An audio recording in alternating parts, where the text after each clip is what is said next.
So when Tesla said that, what did he mean? He was talking about these numbers, this interaction of these 3, 6, and 9. But this is all of them coming around the Tetrian at 120 degrees. This is how they all behave, and this is the fractal because it keeps getting back to these 4 vortices.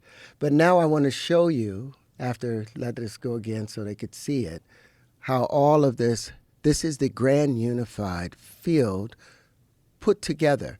Now I want to show you electricity.